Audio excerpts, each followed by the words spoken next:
Dear ladies and gentlemen, welcome to this webinar. I will start with a short introduction in German and then we will have the presentation in English.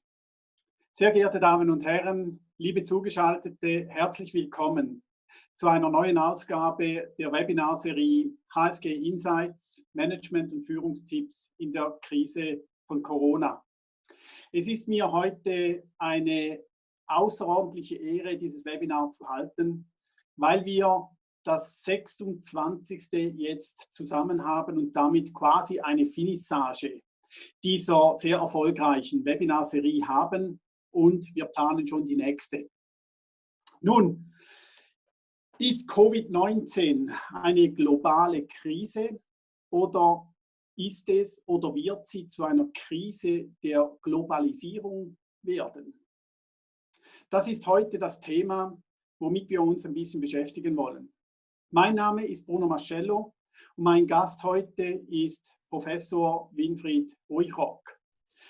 Winfried Ruigrok ist Dean der Executive School of Management, Technology and Law. Er ist Direktor des Forschungsinstituts für internationales Management und er ist auch Professor für internationales Management und deshalb ein ausgewiesener Experte zu diesem Thema.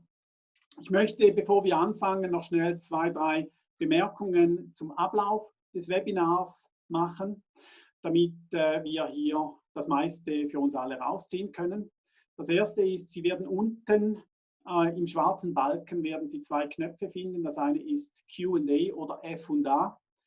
Schreiben Sie bitte Ihre Fragen dort rein, damit ich keine übersehe, die ich dann später dem Referenten stellen kann.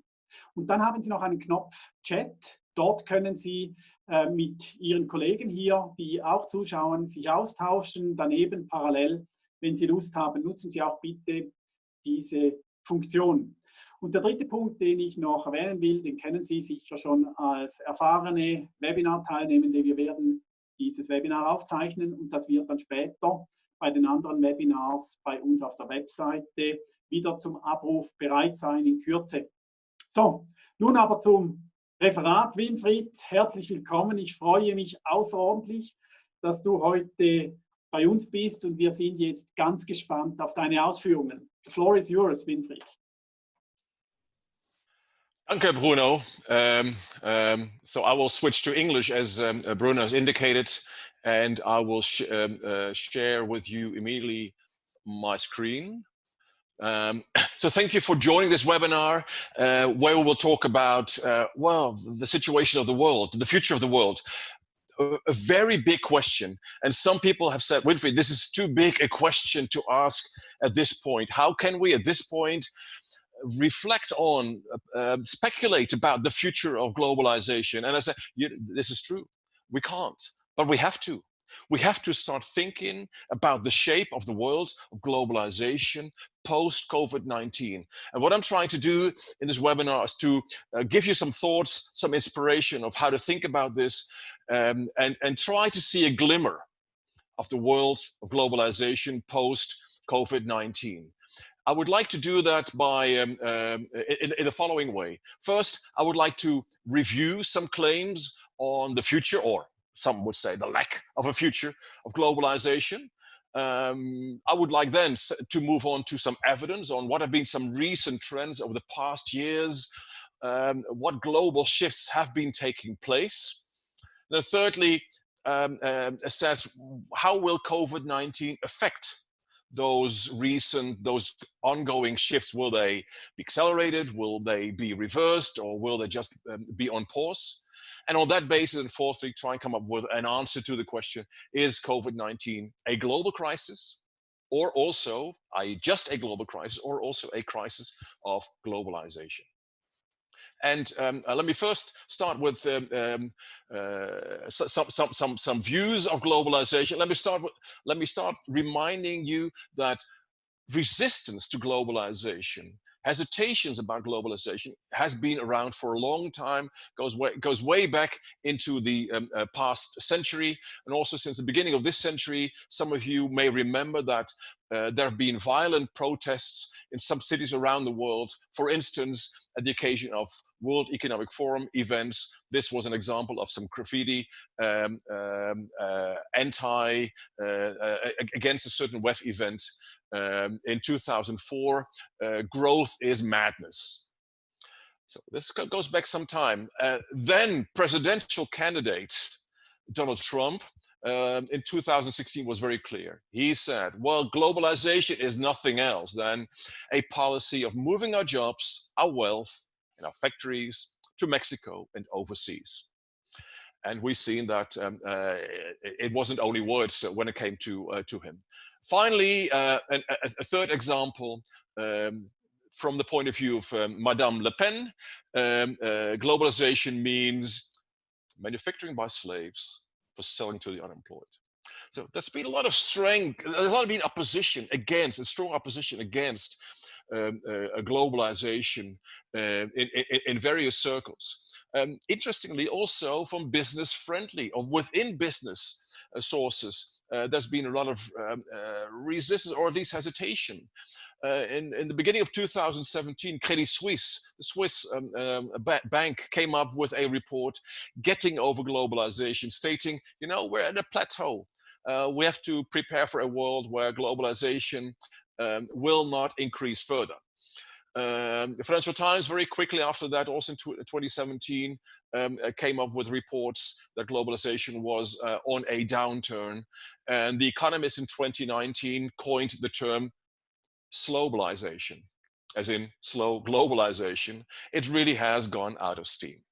So the view, the concerns of the future globalization have been around for a long time. In fact, I could go back many years to even the 1990s, where such discussions were being held. So in a way, nothing new.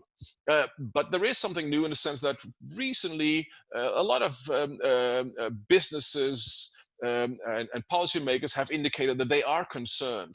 People like Henry Paulson, the boss of a large trading house in Japan, have all indicated, well, we've got to take measures in order to save globalization. Global value chains will be affected by by COVID-19, and indeed, I mean, this whole discussion about whether maybe even politicians are trying to speed up the disruption of global value chain and in order to achieve a rapid decoupling from Chinese global chains, in the case of the United States. So clearly, there is an issue here. We need to think about this. So how can we think about maybe a bit longer term about developments in globalization and what recent trends we've seen when it comes to globalization? I want to share with you some pieces of evidence which are freely available on the net, and one of this is the Globalisation Index presented by the Prof, which is a research institute at the University of Zurich. They have done excellent work trying to trace the history of globalization along a number of dimensions, i.e. economic, social, and political globalization. You can have a look at the website where you can find all that information, how they measure, how they define and measure globalization. And as you can see in the bold blue line, globalization after 1970 has in essence just continued to go up. The growth has become less steep, or as the Prof Institute says it has recently increased only modestly. But that's not a decrease, there's no post-globalization. Certainly there are some differences. Maybe some legal frameworks continue to internationalize faster at the moment, whereas de facto actual developments are following a bit, and that used to be different. Okay, that's one piece of evidence that I would like to share with you. Now, some of you may think, yeah, Winfried, that's all fine and good, but this is maybe because there's just been so much development in Asia. And that is true. But actually, when you compare the development across Europe and Asia using this index, you can see that both in Europe and in Asia, according to this index, globalization has increased. This is only until 2015, because we couldn't find the data yet for 2017. But you can see the story here. The line has been one of steady increase with a slight decline of the growth, or with a decline of the growth, but no decline as such. And a second piece of research is what I would like to share with you is based on the work that I've done with a colleague, Geert Goodman, at the Institute here. What we've done is we have analyzed the revenues abroad of large European companies. We looked at companies from Switzerland, Germany, the Netherlands, and the UK. We've looked at the revenues of the largest 100 companies. And as we've asked ourselves, what has been the distribution of revenues generated at home versus revenues generated abroad. Now I'm going to show you a graph which may come across to some as a bit technical. On the left-hand side, you can see the percentage of companies that on the horizontal side have a certain percentage of foreign sales over total sales. I.e., the further on the right-hand side you are in this graph, the higher the percentage of revenues that you generate abroad. This we've looked at in 2007 and 2015. In 2007, the graph looked like this, i.e., there was a percentage of almost between 9 and 10% of companies that had almost no revenues abroad. There is a small group of companies in those 4 countries that generate a sort of mid-range of revenues abroad. And then there's again, a group on the right-hand side generating more revenues abroad. Okay, now this is interesting, but what has been the trend? But the trend has been, first of all, that not much has changed, but if anything, what has changed is that growth has rather been on the right-hand side of the scale. That is, we can see that there still is, amongst the large companies, a relatively small group of companies that are primarily domestically oriented. Of course, to such companies, globalization is no opportunity. In fact, it may well be, and often is, a threat. So companies on the left-hand side in this graph will not be champions of globalization. As far as they're concerned, it'd rather be finished today than tomorrow. But as you can see, the real growth has been on the right-hand side. Thirdly, we can see that the company sort of stuck in the middle, was sort of a halfway in terms of revenues abroad and at home, has declined.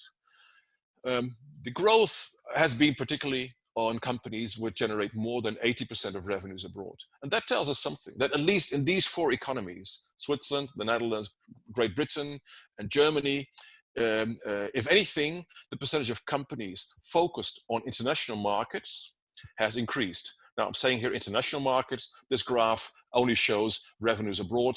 Of course, it is possible that some of those may only have been in the European region. But the tendency for companies to move outside of their home markets has increased and has not decreased. Some of you will say, yeah, but Winfried, this is all before COVID-19. What about after COVID-19? We don't have that data yet, of course. I mean, we can't say that. The question, though, is, I mean, to what extent will this trend change? And that's a question I will look at in a minute. Some of you may be familiar with this rather loud graph. It is from the McKinsey Global Institute. And what they did is, it's a fascinating material, it's free online.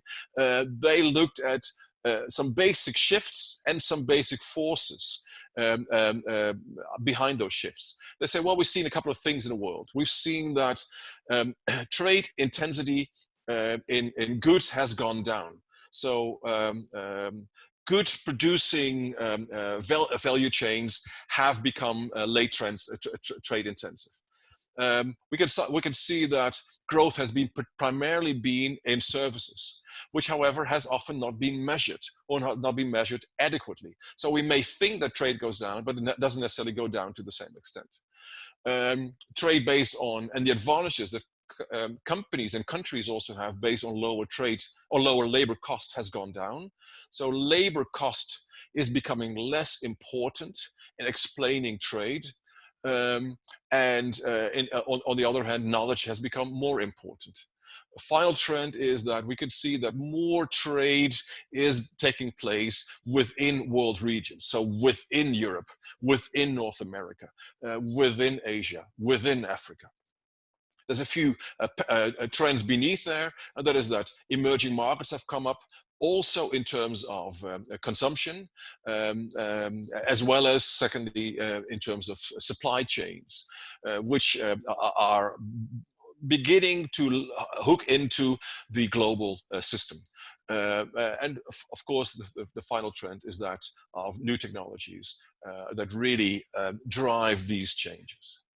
Okay, so recent trends, if I summarize, suggest that yes, growth in globalization has diminished, but it's growth that has diminished. It is not globalization as such which is diminishing. And there's been some forces that suggest that maybe the nature of globalization is changing. And that's what I would like to explore with you a bit further. So how will COVID-19 affect some of these trends? One thing I would like to share with you is this graph from a study produced by PwC. What they looked at 32 large economies in the world, and they estimated how fast these economies would grow until 2050. Now, if there's one thing we know about estimates for the future, this will not be entirely correct, right? There will be some countries in here we are very optimistic about at this point, and unfortunately, the political situation may not support the growth that outside observers thought would be possible. Then there might be countries that shift very quickly, that speed up changes, and therefore will grow more. Still, if you just do this exercise, it's like a bit of a crystal ball exercise. If you try to do such an exercise, what you find is that many of the economies that are growing fast in the future are emerging nations. In fact, some of these we don't even count as emerging nations today. They are countries which are often in Africa or in South Asia, i.e. Are not in the mind of everybody at this point in time. If you look at what is the role then of more developed economies, you'll find those more developed economies rather on the right-hand side. That is to say, growth in the future, GDP, gross domestic product, growth in the future, is likely rather to come from emerging countries, often in Africa and in Asia, rather than from the currently developed economies. That's nothing new. This is in essence what we've seen all the time. It's just that countries that have had low growth in the past, in the future will hopefully be able to overcome some of the barriers to growth. Let's have a look at the forces that the McKinsey Global Institute identified. And what I would like to ask is the question, I mean, will this trend accelerate, continue, pause, or reverse? And I'm going to use some very simple symbols for that we all know from our remotes, our TV remotes, in order to make an assessment of whether this trend is likely to continue, accelerate, and so on after COVID-19. The first thing is the increase in emerging market share of global competition. I think it's very plausible that this trend will continue. COVID-19 is likely to maybe have the effect of a short hiccup, but in the medium to long run, it seems very likely that emerging markets will take a larger part of global competition. Therefore, I say, I believe this is an increase. In fact, it will be a fast increase. Secondly, emerging markets, emerging economies will be building more domestic supply chains. And as a result of that, reduce reliance on imports. Example, the Ivory Coast is the largest producer in the world of cacao. It is possible that an economy like Ivory Coast in the future will do more of the refinery, of the production also of cacao. The same could be said for a lot of raw materials, oil and gas, iron ore, and so on. And again, I believe it is very likely that trend will continue. Global value chains will be reshaped because we see a lot of new digital developments, digital platforms, Internet of Things, automation, artificial intelligence continuing. Well, I think most likely everybody who's using this webinar as an instrument is aware of all these changes taking place. And again, I believe it is very likely that that trend will also continue. So it is likely that many of the drivers will remain there. Okay, will this also have the effect on the 5 outcome trends that McKinsey identified? And again, the same logic with these 4 symbols. The first is that value chains based on producing goods will become less trade intensive, i.e. there will be less trade in value chains, in goods, and then we will see afterwards more in services. That of course seems very likely. With technological developments, it is very likely that we will see a much stronger focus on cross-border services, much faster growth than a trade in goods. It is unlikely that that trend will change after COVID-19. In fact, it may well be strengthened. Trends 1 and 2 may well be strengthened as a result of COVID-19. Will labor costs in the future still determine trade flows? Again, it's unlikely. There's a lot of criticism in Western markets I think of the textiles trade, a lot of criticism of labor conditions in countries such as Bangladesh. So this labor cost arbitrage is likely to be under pressure. There's in fact also automation that will make this, will in the future make it easier to start producing locally. And on the other hand, and as a result of that, I mean, knowledge intensity in trade is likely to continue to increase. And finally, yes, if emerging markets are growing faster, it is very likely that one way or the other, they will try to look for solutions such as the one that in Europe we pioneered after the Second World War, to create loose groups where we have lower or no trade barriers importing goods from surrounding or neighboring countries. So it's very likely that some of those value chains will also become more legally or regionally oriented, also if markets are growing in those regions. So that's what I believe is also likely to continue to increase. Okay, now a very important question about this question: will we continue to see an increase of this sort of internationalization? Will companies continue to internationalize? And I would like to share with you an instrument that I use, and maybe there's a few students or former students of me listening. They will recognize this: the diversification matrix, where I on the horizontal axis show the degree of internationalization, for instance, what we just explained, the percentage of foreign revenues, and on the left-hand side, the vertical scale, industrial diversification, i.e. the extent to which a company is active in different types of industries. Without going through this in great detail, the trend over the years has been that companies have moved from the left to the right, i.e. companies have become more international. They are generating a higher percentage of revenues abroad.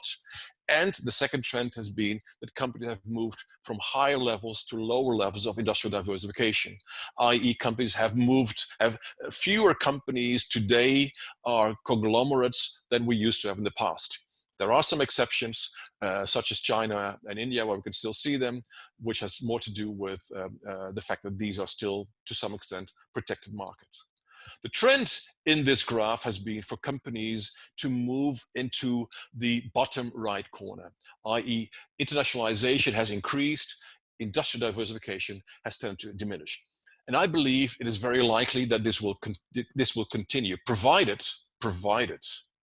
it's a very important one, global competition remains open. We continue to have open global competition. In that process, we will see what Adam Smith already identified, a continuing process of specialization. And with the rise of emerging markets, emerging nations, and also multinationals from those countries, we will see that countries, particularly companies will in the future have to focus. I said, that depends on global trade. Global trade volumes have gone down, and that, recently, if you look at the right-hand side, this is some data from the Dutch government. It has a so-called World Trade Monitor. You can see that, yes, COVID-19 is having and will certainly have over the next weeks and months a devastating effect on global trade. And that, of course, is likely to lead to calls for protectionism. These are just some statements from the Financial Times, where the United States is looking for ways to increase levels of protectionism.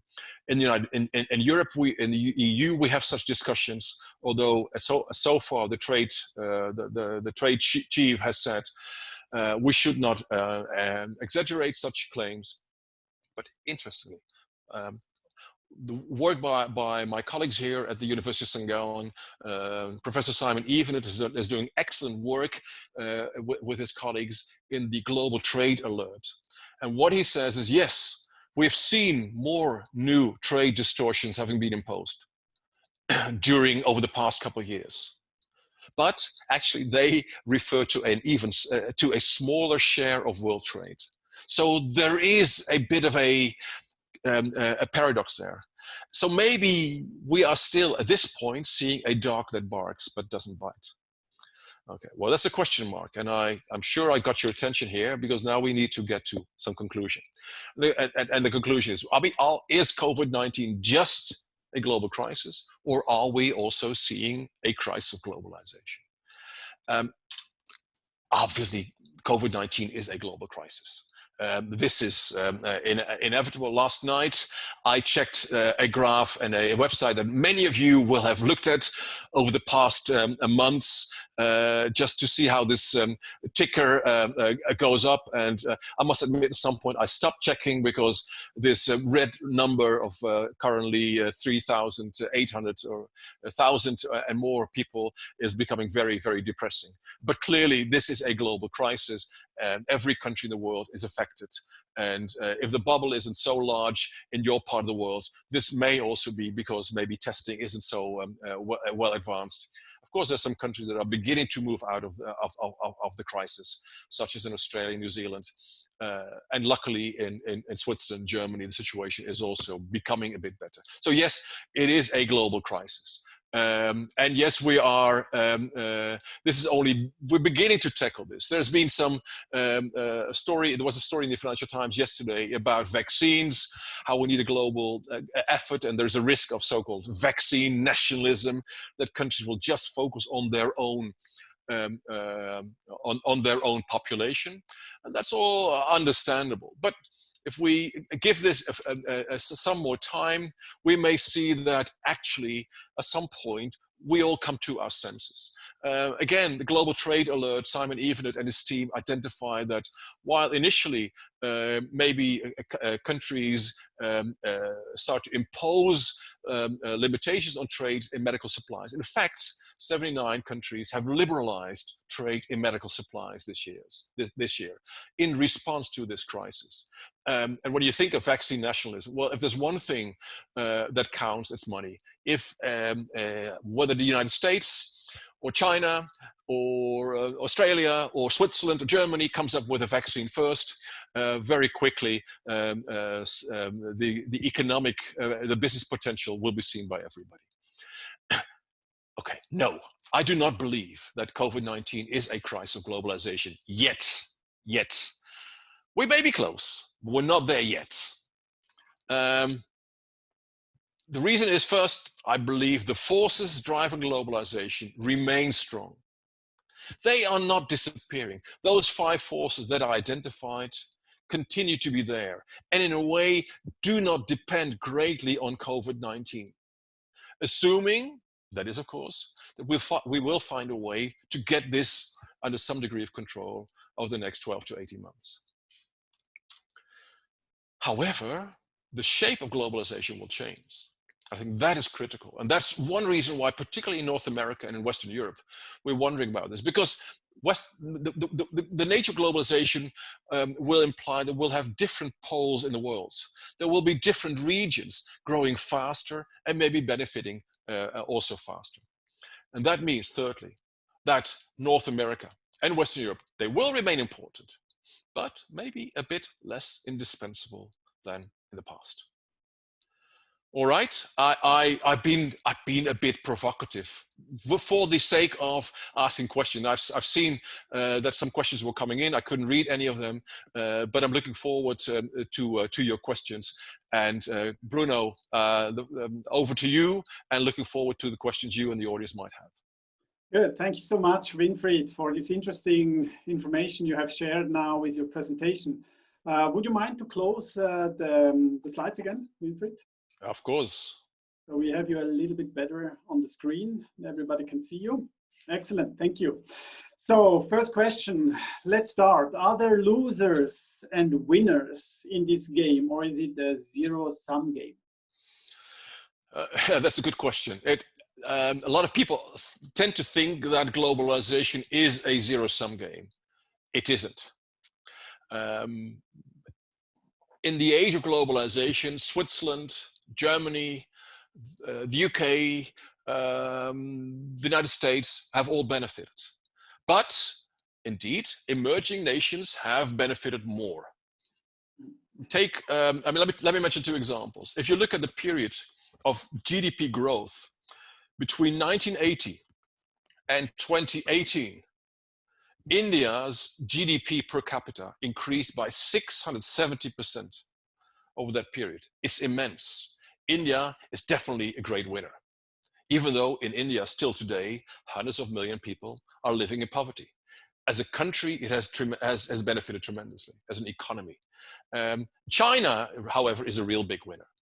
China's GDP per capita between 1980 and 2018 has increased by 3,000%.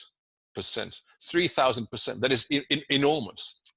So yes, there are some that win more than others, but there's no reason why winning for some country means losing for the other. First, because both the United States and European and Swiss companies have benefited from gaining access to fast-growing markets. In fact, after the financial crisis, the Chinese economy was less affected than the North American and European economies. And as a result of that, one great advantage that European and North American companies had is they could increase their exports to China, and this helped them to get out of the financial crisis. But of course, it depends on one thing.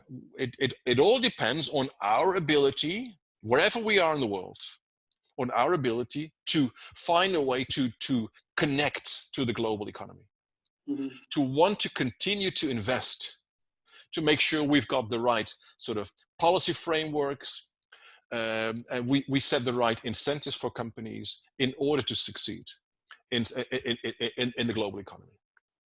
Thank you.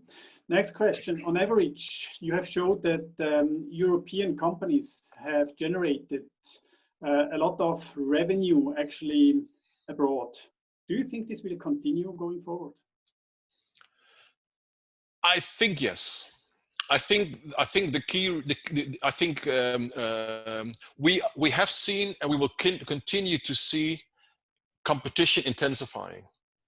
And if competition amongst companies intensifies, you have to begin to focus and you focus on a narrower segment, but you do so in a broader scope of geographical markets.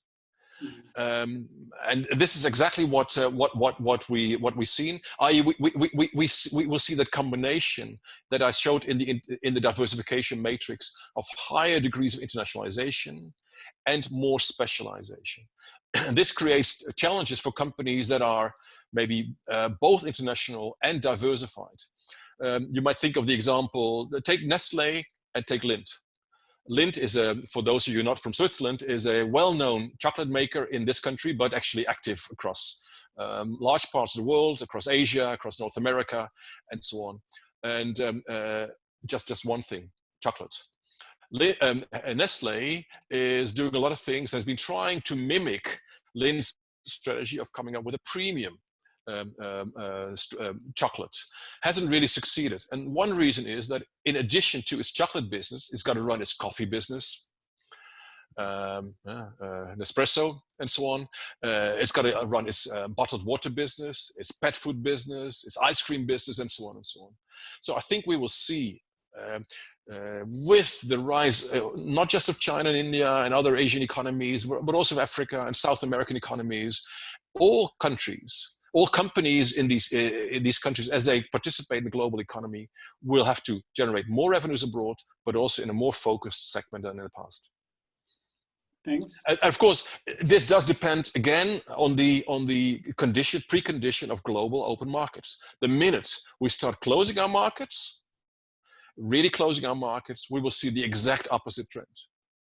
But this is not good news for customers, for consumers, for you and me. No.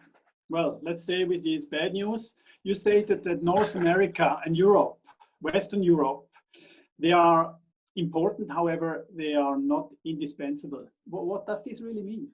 Yeah.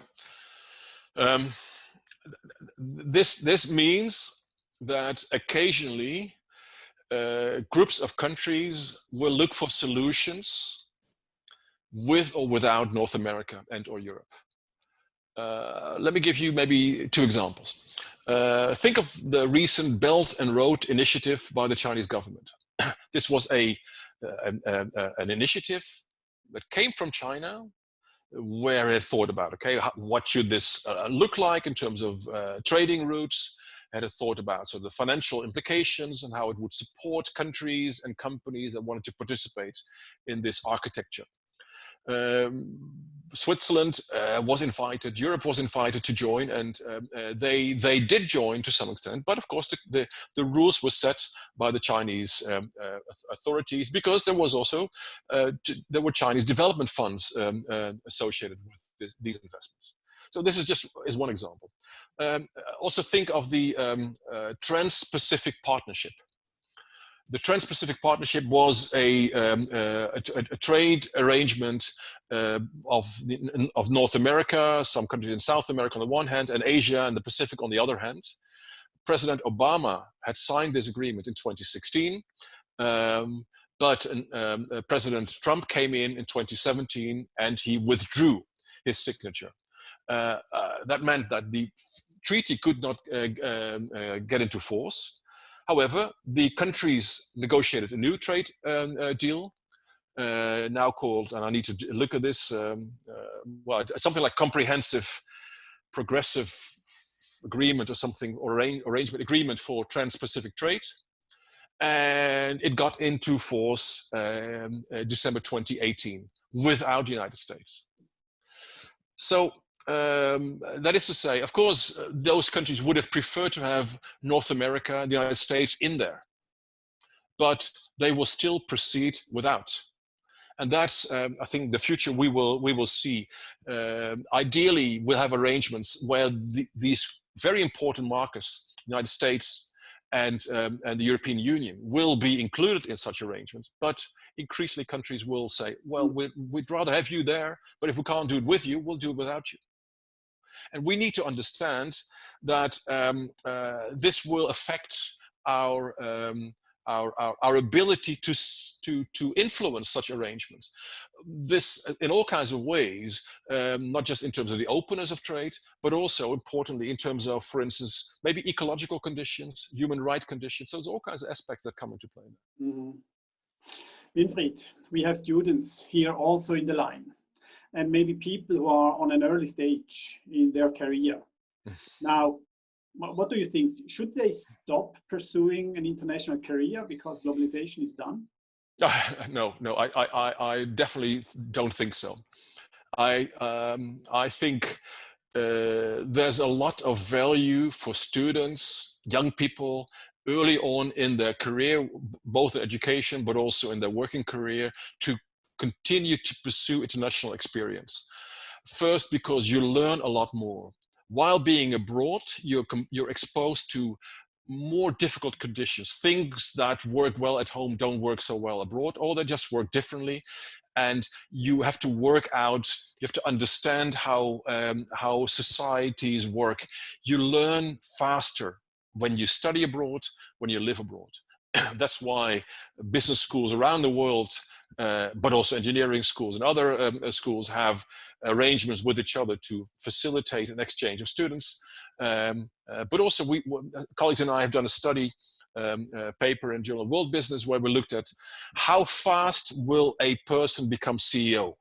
And we found that having spent time abroad actually speeds up the time to becoming a CEO.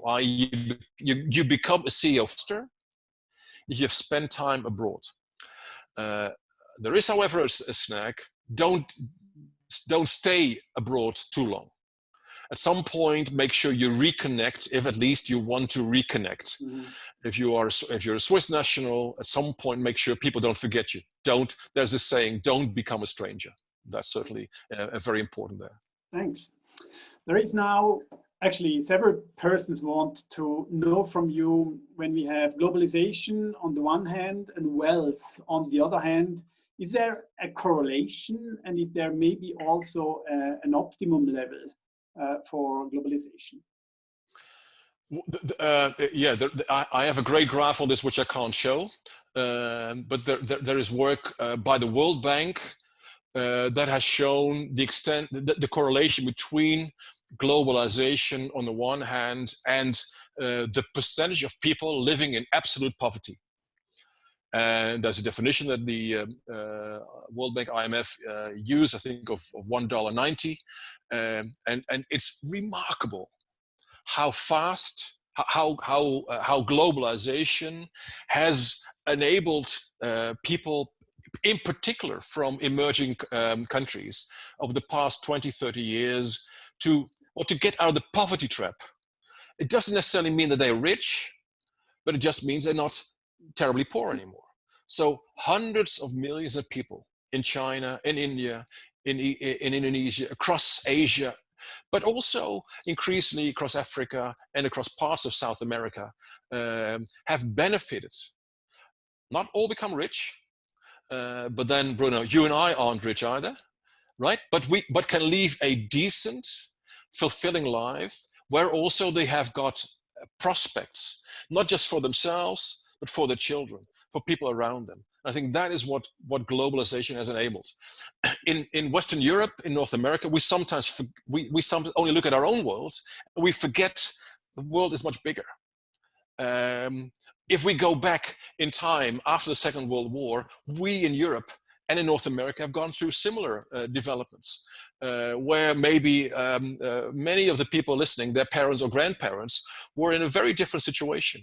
And we are seeing similar developments at this point in emerging markets. So yes, there is such a correlation. Mm-hmm. Good, thank you. And the whole discussion amongst academics is, what is the causality? We don't dive into that now. Good. We have a few persons who would like to understand a certain trilemma between fighting the virus, democracy, and economy. Any idea on that? Well, that's a very big question. There's no right way to answer this question. I guess you see me thinking, moving away from the camera here, because I really need to start thinking here. If we assume the only way to answer such a question is by starting with certain assumptions, I guess. If we assume that we will find a way to find some kind of adequate medicine, whether antivirals, or whether vaccination or treatment or whatever, over the next 12 to 18 months, or even faster. I'm not sure there are fundamentally such trade-offs. Of course, I understand where this is coming from. I mean, this refers to everything from apps that will track you, trace you, and will governments, once they have such information about us and find ways to get that information about us, want to give that up? Well, at the end of the day, it is the people who decide how far they want to go. And we are already seeing solutions where in some countries such information is centralized and therefore meeting with the government. Other countries are looking for decentralized solutions. And I think that discussion is one that we will have to conduct. I think the question about the economic effects of the lockdown are valid. I think this is the risk of going much further in answering this question is, I'm not a medical doctor, I'm not a virologist, and the risk of giving you a relatively uninformed answer then at some point becomes too big. Good, thank you. I see we have proceeded with time, but a lot of questions are still here. If you don't mind, I will extend by 5 minutes to see if we can cover one or the other. Good. Let's go to closed borders. Do you see an impact now on globalization with all that? Well, the short run, obviously. We don't travel. It's become more difficult to trade goods, much less services. But also trading goods is more difficult, but not impossible. I mean, it is still going on. So the biggest effect is on trading, or is on the freedom for people to travel. I think we have found a suboptimal, but still acceptable enough solution, such as via Zoom or other similar video conferencing tools. And I think in the future, we will find that those tools will help us to actually support in the way we run businesses, well, in a distributed manner. That could even be within one country, but certainly also internationally. I mean, we are now so used to Zoom and to Skype for business and all these things. We will never give that up anymore. We may not travel to the same extent anymore, but we may still travel to other locations occasionally, and benefit from having much more frequent interchange in between. Yeah. So I think the effects, short run, yes, dramatic. In the long run, we have developed solutions that may pay off. You gave me an excellent keyword to the next question, mentioning technology. Here somebody asked, with regard to the digital divide of some countries. Now, we have seen during COVID-19 that we have relied much more on digital technology to keep actually economies functioning. Do you see the risk that this digital divide may lead to some countries to be even more behind in the future? Yeah, well, I mean, so the word digital divide already says it. I mean, there is a risk that there will be a digital divide. There is a risk that this will be within countries, within societies, and across countries and across societies. First, clearly, the digital divide, the digitalization is difficult not easy for everybody to keep up with. And some of you are aware of some of the concerns that people like Bill Gates have issued, also within countries. I think it's something that we need to take very seriously, both via training and in other ways. And yes, it is quite possible that there will also be such a divide between countries. And this, of course, also then is an encouragement to governments to responsibly invest in making sure that infrastructure, both physical, but also human capital-wise investments in digitalization will take place. How this is going to unfold at this point is difficult to say, but every progress will have, I mean, there will be some parts of the world that will have more difficulty with that than others. It will maybe allow some countries, some societies to leapfrog certain development stages where they can very quickly hook on and connect to the global economy, which in the old days would have been more difficult. So yes, this it's just difficult to predict at this point. And I do think that not all governments, and also in developed economies, have sufficiently understood the challenges that this poses. Mm-hmm. I will come to a last question now. Unfortunately, we have many more, but we can't answer all of them. Now, one last I would like to address in terms of SMEs, small and medium-sized enterprises. Do you see an impact, in which form for their internationalization of the business they have? Is there something you could recommend or see there for them? Well, a lot of SMEs, of course, are heavily affected, even more so because some SMEs just don't have the same resources, including also capitalization, that maybe some larger companies have. I think what we will see, both across large and smaller companies coming up over the next 12 to 18 months, one or possibly two restructuring rounds, leading to companies deciding to sell off certain parts of their businesses in order to focus on those businesses where they do well. I think for SMEs, to the extent that they are part of a certain value chain, it is important to begin to think of the consequences that this may have on their business. If they themselves also offer a broader line of products and services, maybe to ask themselves, I mean, where do we have the strongest chance, the best chances of success in the future? Sometimes SMEs, for all kinds of obvious reasons, delay such difficult decisions. I think if you understand the direction your customers may be going in terms of specialization, try and follow very quickly.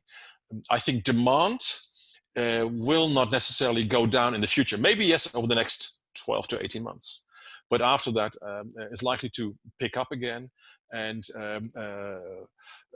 having prepared for that next wave, I think is the critical challenge for many SMEs. Good.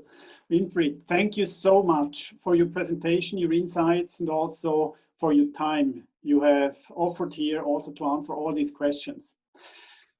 Sehr geehrte Damen und Herren, Ladies and Gentlemen, ich werde jetzt wieder rüberwechseln zum Schlusswort auf Deutsch. Wir danken Ihnen ganz herzlich, dass Sie wieder dabei waren bei einem Webinar der Universität St. Gallen. Und wir hoffen, dass Sie davon wieder profitieren konnten und Ihnen ein bisschen helfen konnten mit offenen Fragen. Mit dieser Insights-Serie kommen wir eigentlich jetzt zu einem Ende. Wir freuen uns sehr, dass wir Ihnen auf diese Art und Weise schnell und auf eine bequeme Art und Weise in kleinen Nuggets aus allen Fachgebieten, die wir haben, aus einer großen Breite, praktische, sofortige Unterstützung geben konnten in ungewöhnlichen Zeiten. Wir danken Ihnen fürs Interesse und für das Vertrauen. Und wenn Sie eines verpasst haben oder vielleicht auch dieses nochmals nachschauen wollen, schauen Sie bitte auf unsere Webseite rein. Dort haben wir alle Aufnahmen drin und schauen Sie sich diese an. Und wie wird im Sport immer so schön gesagt, nach dem Webinar ist vor dem Webinar. Wir planen wieder neue Serien, denn mit den Lockerungen, die jetzt kommen, werden neue Fragen aufkommen. Und wir sind bereits daran, uns zu überlegen, wie wir Ihnen hier noch weiterhelfen können. Also nochmals herzlichen Dank im Namen der Universität St. Gallen. Bleiben Sie gesund und versuchen Sie heute vielleicht das schöne Wetter noch zu genießen. Besten Dank und auf Wiederschauen.